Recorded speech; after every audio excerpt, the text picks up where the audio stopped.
Hey folks, it's John from Genius Board here. So my wonderful client Wade, he actually wanted a video for his YouTube channel about his new board.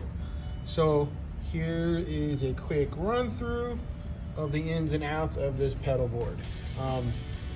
The most advanced feature is what I would consider a hack, because it's actually not a junction box per se, it's actually a stereo audition pedal from Goodwood.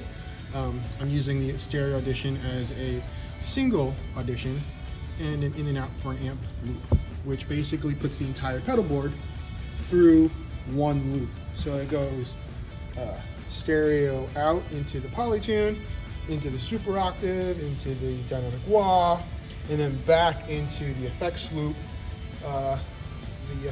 for the Dudley, and then it goes back to the overdrive, the Juliana chorus. Even though it's stereo, he requested mono. And then this crazy pedal, the Enzo from Maris, it's like ridiculous. It's insane. It's like I barely got a preset working for me, but it's one of those like you have to like digest for a long time before you can really make it musical or be a keyboard player, which I'm not. And then this Black Hat delay, the Blackout edition from JHS Audio. This really handy TRS preset switcher and a EQ boost in a very unconventional place. Typically I put the EQ right here, right after the tuner, as early as possible in the chain, and I use it as a preamp, but he's using it as a boost to sort of edit frequencies that he doesn't want from the modulation, which I believe is part of his signature tone. So I figured it's unconventional and it's worth keeping where he wanted it. I also added some Barefoot Buttons caps. I think this one's called the big one, and another big one. And I think the cool star cable for me are these EBS gold tips. These gold tip cables, they're like uber tiny. And as you can see, they make running Boss pedals in series pretty insane and pretty tight. I'm not going to show the underboard because, well, I'm just feeling lazy, but it's actually a pretty good circuit.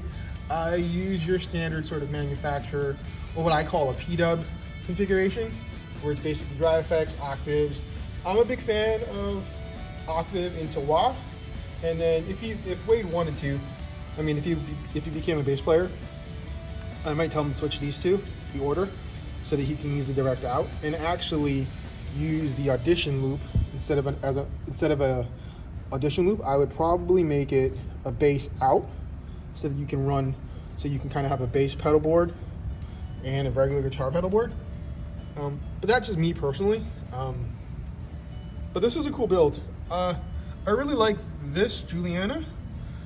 I liked it in stereo when I was at my house. I like the choruses. I just really wish, I personally like choruses with dry blend, but that's just me. That's just my preference. But it's really wet and warbly, and these two kind of go really well together. I tend to keep the mix down a lot, and I use this sort of like a arpeggiated synth pad. So like for me in church, I play like a lot of Hillsong Young and Free.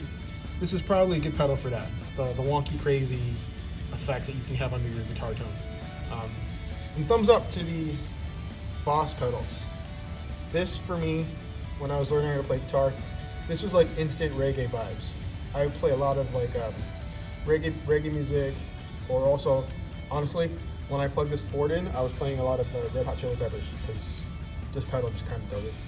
And I actually started really liking the EQ at the bottom because, I don't know, it was a thing I think David Hislop taught me about like EQing and pulling frequencies out at the end. So that was pretty cool.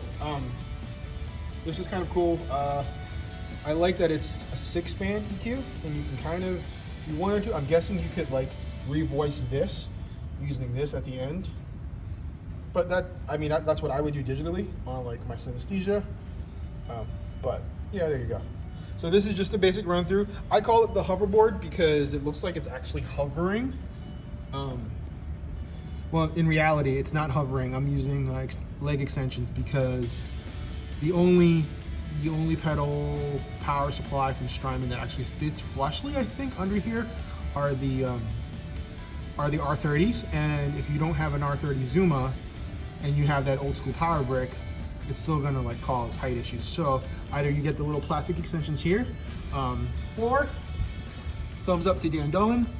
I use pedalboard risers to raise up the pedalboard. It's kind of like a bento box sushi sort of style. So it's kind of like, if you could imagine sushi on a platter and pedals as sushi, this would be my OMAKASE. All right, guys, I can't get you audio samples, and I'm sure, I think it's pronounced Kompajam. I'm sure he'll plug into his audio. Oh, and having the tuner in the beginning instead of the end allows for muting with trails, so that you can have the trails from here and mute. So your dry tuner can stop here, but the delay effect will still go. That's just me. That's a quick run through. I gotta get back to work, but here's the board. I'm dubbing this one the Back to the Future hoverboard, or Sushi Bento. But we'll see. Have a good one, guys. And likely, oh yeah, and don't always forget to free your genius, because having a board organized allows your creativity to be, actually, let me start that over. Having your board organized, freeing your genius, means people like me do all the tedious work so that you can just focus on being creative. Peace out.